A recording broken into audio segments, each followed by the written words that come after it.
参加散打比赛。在这支部队，功夫就是他们的招牌。虽然这是一次最终。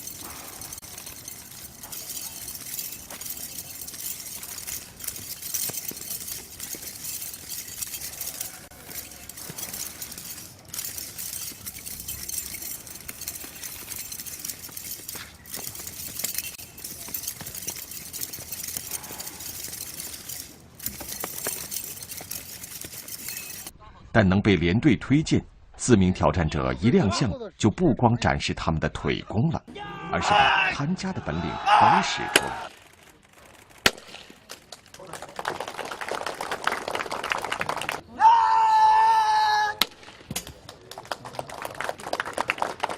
头开砖和手撕砖。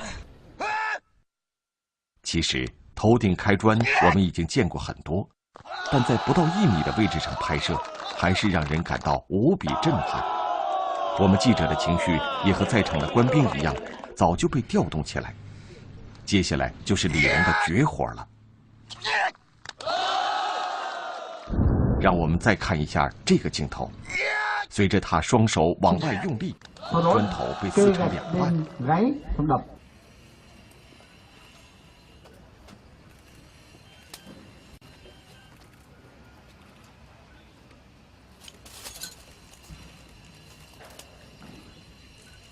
都是最后的，从那块木头切下去的，那么很多块并到一块。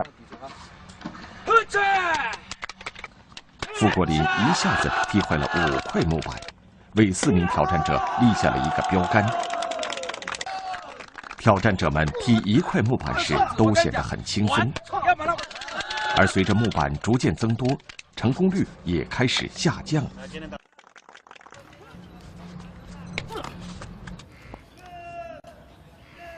Bây giờ là đập đá trên cánh tay, dùng búa đập.